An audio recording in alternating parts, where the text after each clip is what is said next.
Hey everybody, welcome to the Walker HT. I am here with my friend Ben Bratrud. How you doing, buddy?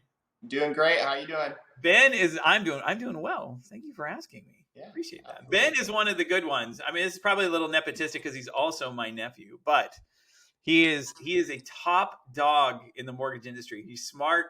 He is loyal, just like a top dog would be, but he's also just amazing at what he does. People love him because he is on it. He is there. And so that's why I'm really excited to have him on the podcast today. So Ben, we talked a little bit earlier in the week. So I had the question right now. The big thing that I'm starting to hear from other agents as we're meeting together. What are some creative ways in this market where things are starting to soften a little bit, starting to level, and yet rates still remain obviously higher as they were, 6, 8, 9 months ago? Yeah. You have people, some are saying up to 1/3 of the market, is still in that 3%, 4%, or some people are saying we got 1/3 of the market that are people who bought, in the high. So we've got to get creative with financing if we want to talk about how we're going to get into a home with these kind of competing narratives of higher home prices, although they're starting to soften, and yet still higher interest rates. So what do you think about that? What have you been hearing about that? Yeah. No. And it's the highest topic everybody's talking about right now, and the conversation we have with for me, every buyer. I work directly with buyers, and so it's trying to feel out. Everybody's situation's a little bit different. Every market is a little bit different. There was I actually looked up CoreLogic, which measures housing data. Did a survey across 2,500 different professionals of what they've seen in that market, at least in August. So last month, this stuff came out yesterday. Okay. And there is, in about 50% of the market, they are still seeing increases in pricing. Wow. And then the other 50% seeing a 2 to 3% softening. Okay. Just month over month. Absolutely. Okay? Yeah. And so, this conversation will depend on the market. Now in Washington here, it's still super strong. We are seeing that, like you mentioned, For sure. Softening, price drops, buyers getting closing costs paid by the seller. Yeah. And these interest rates, from a point of view from a seller or from a buyer is, hey, with the expectation that, hey, rates are going to continue to rise this year. Yeah. In 2 weeks, the Fed is expected to hike the rate 3/4 point. Right. And so the Fed has come out and said they want that Fed funds rate to be, right around 3.5% by the end of the year. Wow. And right now we're at 2.5%. Right. So let me ask you about that really quick before we jump ahead. I just want to ask you about that because a lot of times, we've seen. It's interesting. We'll see the Fed raise the rate. We won't see that bond rate do anything, or even a couple times so far this year, we saw that Fed rate go up and we even saw the bond rate drop a little bit. And a lot of people say, well, that's baked in. Talk to me a little bit about what baked in means and how do we predict whether a particular rate is going to be baked in, or can you even predict it? Yeah. I don't think you can. I mean, I think sometimes you think you can, but I don't know. You may know better. I mean, luckily I follow the guys who know better. I follow some of the top rate forecasters for the last decade. And, what I would say is, as much as I like to think I know what I'm talking about, I got a very high school education on this, not the masters that some of these guys have. And, right. And so, there is definitely not a direct correlation between the Fed rate and the bond market. What really that is doing, the Fed hiking that rate, is combating inflation, right? And so we want to see that inflation number come down to more normal levels. And the expectation right now is, last year over year, nationally, we saw houses increase 16% from last year to this year still. Right? Which is still phenomenal, knowing that 2021 is, like, 2022 was on, or 2021 was on fire. 22 softened, but still up 16%. Right?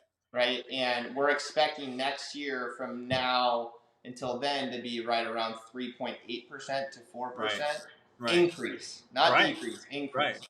So Even in a softening, which is just unbelievable. Even in a softening, right? Yep. And so to, kind of come back to your question on, the Fed rate versus the bond rate is we're going to see that rate go up, and Right. mortgage bonds.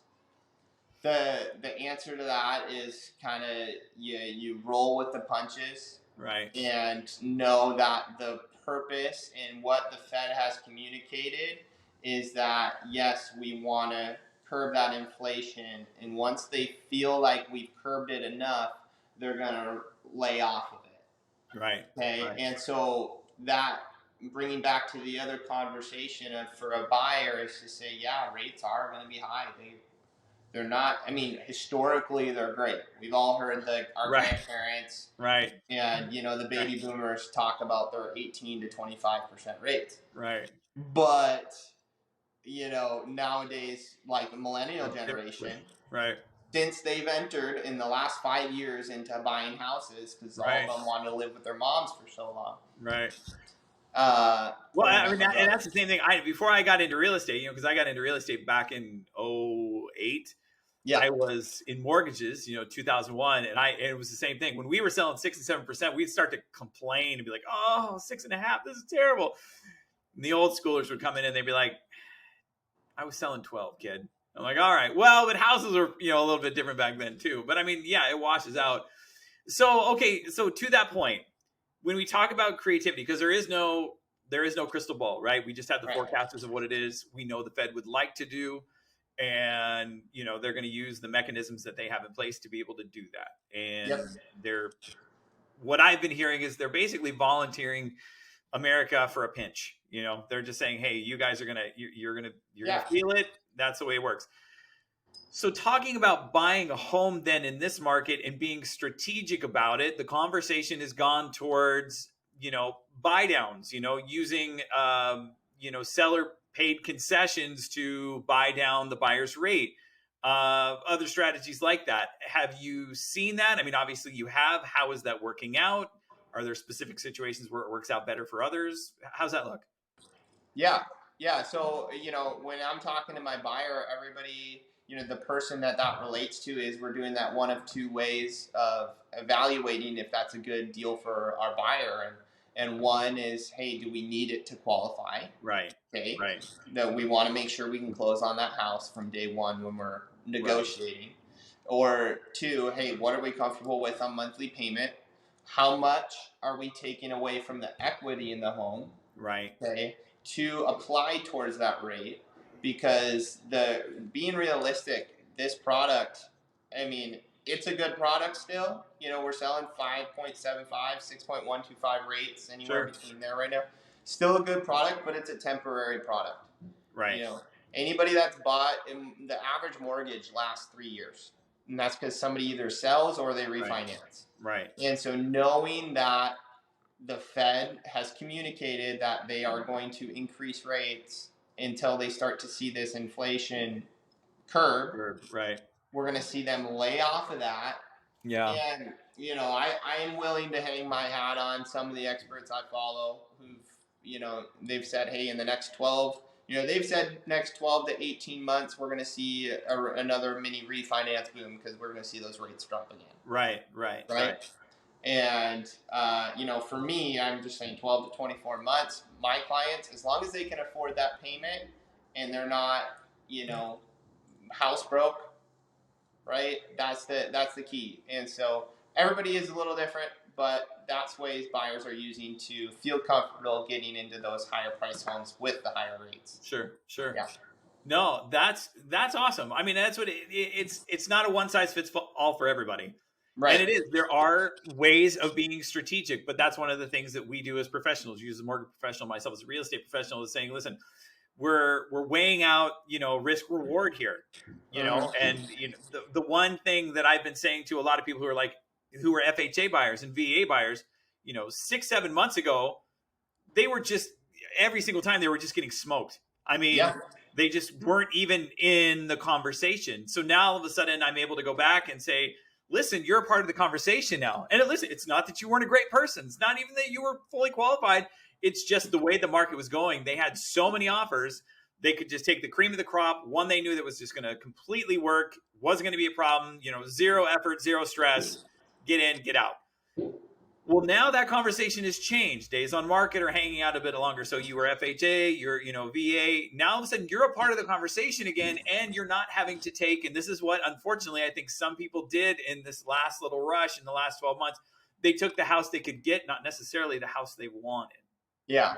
And so you're going to start to see, I would say you're going to start to see in about 12 to 24 months, I agree with you, also some little bit of some dissatisfaction with where some people are.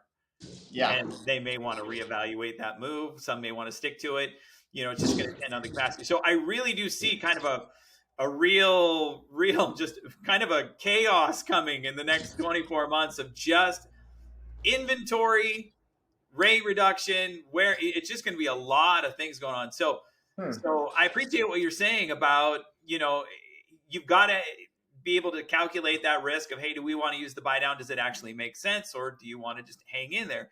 And again, it's all on what we project the crystal ball of the market is going to look like. And sometimes that's just difficult. Historically, we've had recessions and whatnot, but there are some unique components to this one that just make it a little bit more challenging to read. So, hey, listen, where, if somebody wants to reach out and say, hey, I want to have a conversation. I like that Ben guy, which I would totally recommend. How do they reach out? How do they find you? Yeah. Honestly, my cell phone's the best use. Okay. Email is, you get lost in the emails really quick over here. So my phone number is 253-651-3512. Sean will include it in on the link.